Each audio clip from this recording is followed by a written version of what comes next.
cette proposition de loi. Vous dites quoi? C'est une aberration? C'est pas une aberration, c'est du jeu politique. François Copé est en train d'essayer d'instrumentaliser la question. Même à l'UMP, on dit mais qu'est-ce que c'est que ça? On met une mission d'enquête et lui, il vient avec une loi avant la mission d'enquête. Qu'est-ce qu'il veut? Il veut récupérer. Parce que le vrai problème, c'est que cette question-là apparaît comme une instrumentalisation politique. Et il serait bon que vous, journalistes aussi, vous puissiez dire, au lieu de systématiquement nous parler aujourd'hui de ces problèmes marginaux, que vous parliez aussi des vraies questions... Les violences faites aux femmes, c'est pas une question marginale, même si ça concerne très peu, visiblement, de femmes. C'est pas les violences faites aux femmes seulement. Vous avez dit que c'est une violence faite aux femmes, vous avez accepté la notion. Non, mais j'accepte la notion, mais je vous dis que la question de la burqa, elle ne règle pas la question de la violence faite aux femmes. Faut arrêter de rigoler. Elle règle une question, qui est la question de la burqa. La violence faite aux femmes, c'est la violence à l'intérieur, la violence domestique, la violence sur le marché de l'emploi où on a de la discrimination. Et il faudrait que vous disiez qu'il y a énormément de femmes musulmanes aujourd'hui dans ce pays, en France, qui font un travail extraordinaire d'émancipation.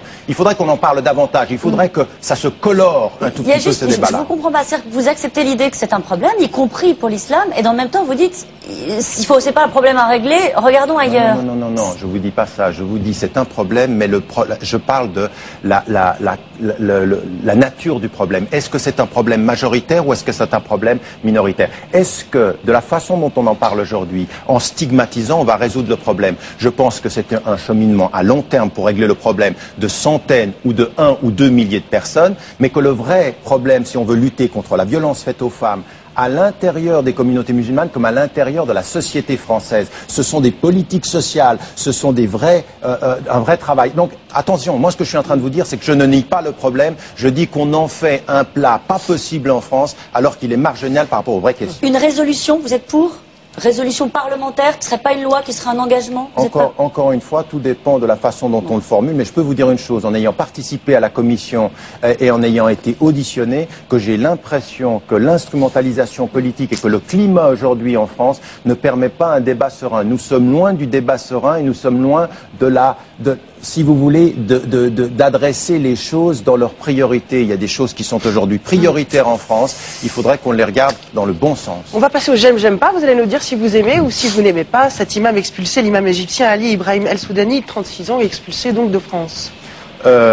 Je n'aime pas qu'il soit en France en disant des choses qui sont radicales, mais je n'aime pas qu'on l'expulse dans un pays qui pratique la torture. Je pense qu'il y a d'autres façons de régler ceci. D'abord, quand on envoie un imam en Égypte, on n'a pas regardé quels sont ceux qui l'invitaient, à qui il s'adressait. Ce travail-là, il doit se faire avec les associations locales, parce qu'en envoyant un imam de cette façon-là, on fait 2 erreurs. D'une part, on ne regarde pas la cause, la source du problème, comment ça se fait qu'on invitait un imam à parler et quels sont ceux qui l'invitaient, puis ensuite on l'envoie où?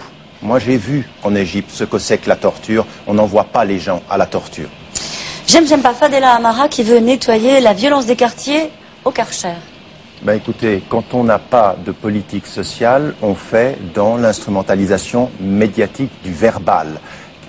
Fadela Amara est là depuis plusieurs années. Dites-moi aujourd'hui, factuellement, chiffre à l'appui, ce qu'elle a fait pour les banlieues françaises. Et c'est ça le vrai problème. Pas moins que les autres ?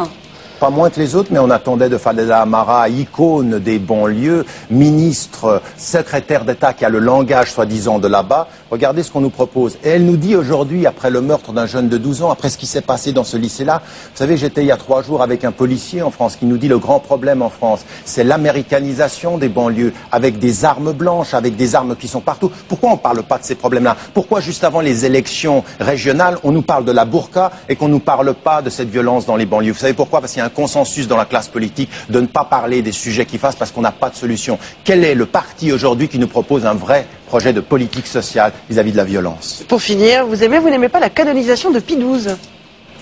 Non, je n'aime pas.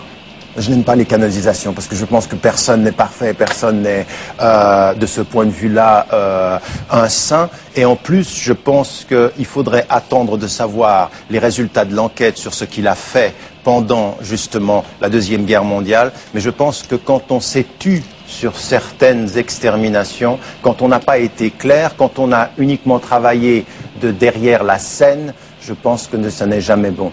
La seule attitude que je conçois comme légitime pendant la Deuxième Guerre mondiale, c'est celle d'avoir dit non à l'extermination des Juifs et non à toutes les politiques, qu'elles soient françaises ou suisses dans mon pays, qui ont consisté à fermer les frontières aux Juifs qui essayaient de se sauver. La seule attitude que je respecte, c'est celle qui a sauvé les Juifs, pas celle qui a trouvé des voies marginales pour les protéger de l'extermination. Merci Tariq Ramadan d'avoir été avec nous ce matin.